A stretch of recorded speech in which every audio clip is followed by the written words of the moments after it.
مستقل مکان برابر ہوتے ہیں۔ میری ڈاکٹر امجد ثاقب سے پہلی ملاقات 1992 میں ہوئی تھی۔ یہ اس وقت وزیر اعلیٰ پنجاب میاں شہباز شریف کے پرسنل سیکرٹری ہوتے تھے۔ میں میاں صاحب سے ملاقات کے لیے وزیر اعظم ہاؤس گیا۔ ڈاکٹر امجد ثاقب نے مجھے ریسیو کیا اور وزیر اعلیٰ تک پہنچا دیا۔ یہ واپسی پر مجھے باہر تک چھوڑنے بھی آئے۔ میں رخصت ہونے لگا تو انہوں نے میرے کان میں سرگوشی کی، میں بھی جرمن ہوں۔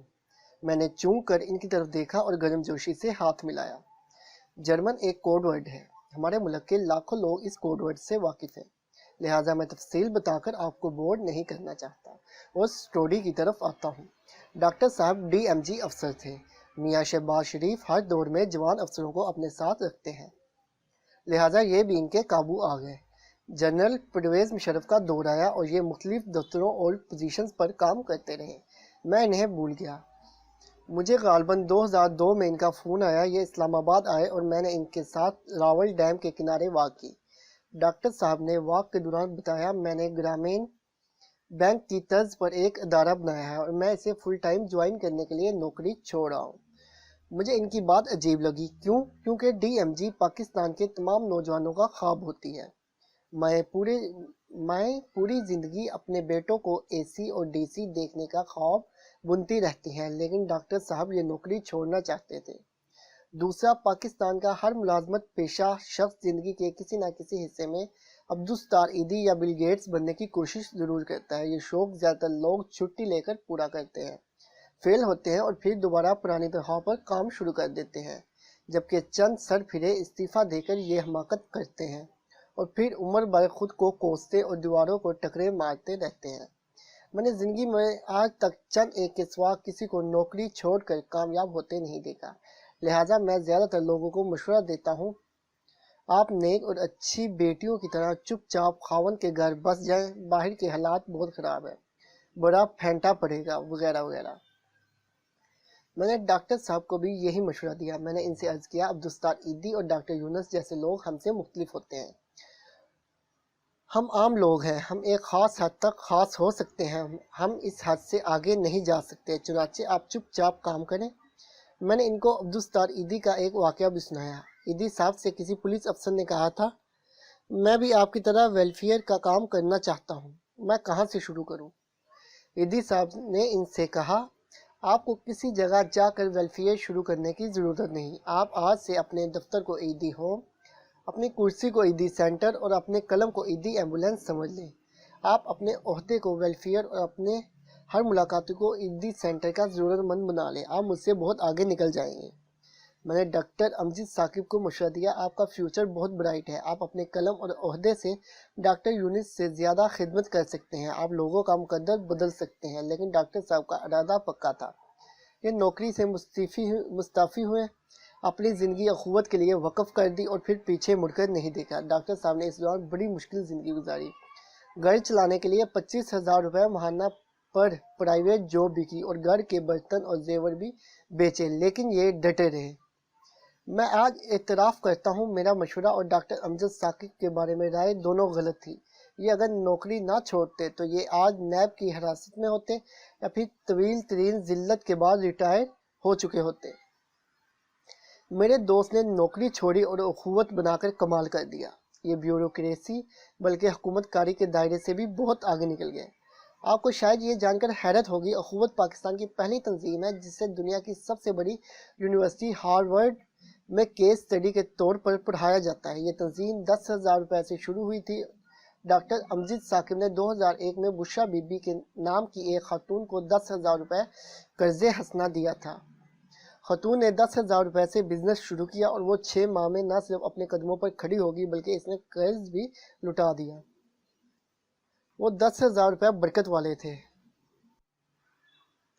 وہ اس کے بعد دوسرے ضرورت مند کو دیے گئے، اس کے حالات بھی بدل گئے اور پھر جب اس نے بھی وہ رقم لٹا دی تو ڈاکٹر صاحب نے 10,000 میں مزید 10,000 ملا کر اخوت کی بنیاد رکھ دی اور پھر معجزہ ہو گیا۔ وہ 10,000 روپے آج 104 ارب روپے ہو چکے ہیں اور ان 104 ارب روپیوں نے 30 لاکھ خاندانوں کو اپنے قدموں پر کھڑا کر دیا اور اخوت دنیا کی سب سے بڑی تحریک بن گئی۔ یہ اس وقت قرض حسنہ کی دنیا کی سب سے بڑی تنظیم ہے اور اس تنظیم نے دنیا کو سب سے زیادہ کاروباری خواتین و حضرات دیے اخوت نے 30 لاکھ خاندانوں کو زندگی کی شاہراہ پر لا کھڑا کیا۔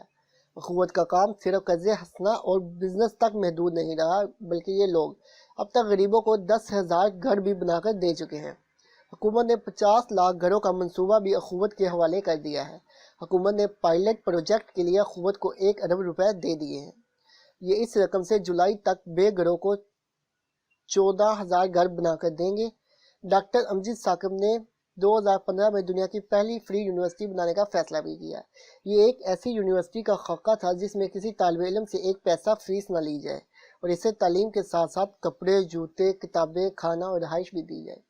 یونیورسٹی کا پہلا تخمینہ 50 کروڑ روپے تھا۔ مجھے یہ اعزاز حاصل ہے، میں نے یونیورسٹی کے لیے پہلا کالم لکھا اور اہل خیر سے درخواست کی، آپ یونیورسٹی کے لیے 1000 روپے میں 1 اینٹ خرید لیں۔ 5 لاکھ لوگوں نے 5 لاکھ اینٹیں خرید لی۔ 50 کروڑ روپے پورے ہو گئے اور یوں اخوت یونیورسٹی بن گئی۔ یونیورسٹی میں اس وقت 700 طالب علم پڑھ رہے ہیں۔ یہ طالب علم کیمپس میں رہتے ہیں اور انہیں کھانا، کپڑے، جوتے، کتابیں اور گھر آنے جانے کا کرایہ بھی دیا جاتا ہے۔ یہ ساری باتیں خواب، یہ ساری کہانیاں محسوس ہوتی ہیں، لیکن آپ یقین کریں، میں اخوت کو جتنا بڑھتا اور پھولتا دیکھ رہا ہوں، میرا محنت پر اتنا ہی ایمان پختہ ہوتا چلا جا رہا ہے۔ مجھے یقین ہوتا چلا جا رہا ہے انسان اگر کچھ کرنا چاہے تو ایک زندگی بھی بہت ہوتی ہے۔ یہ 24 گھنٹوں کے دن میں بھی کمال کر سکتا ہے، اور ڈاکٹر امجد ثاقب اس حقیقت کی بہت بڑی مثال ہے۔ ڈاکٹر امجد ثاقب اتوار کو میرے پاس تشریف لائے۔ یہ 1.5 گھنٹہ میرے پاس بیٹھے رہے۔ میں نے ان کی باتیں سن کر کئی بار آبدیدہ ہوا۔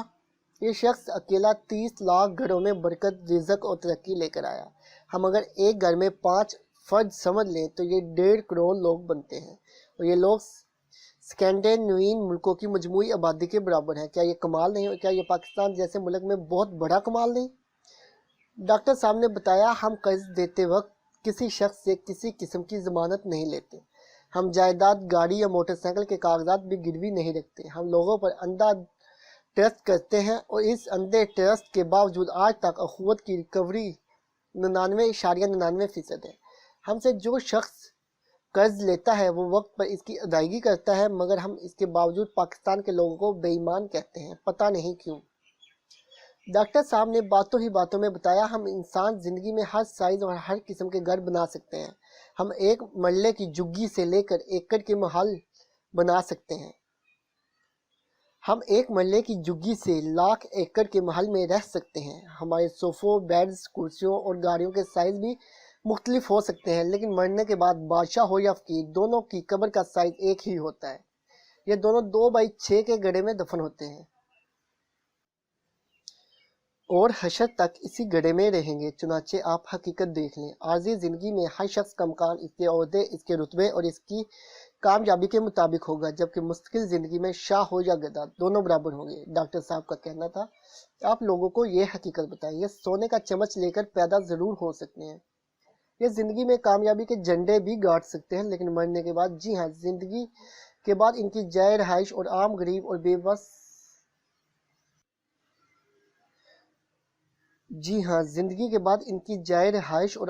اور بے بس شخص کے ٹھکانے میں کوئی فرق نہیں ہوگا۔ مٹی کے اوپر سارے لوگ مختلف ہوتے ہیں، لیکن نیچے سارے برابر ہوتے ہیں۔ ڈاکٹر صاحب کی بات سیدھی میرے دل پر لگی اور میں نے سوچا، ہم کس قدر بے وقوف ہیں۔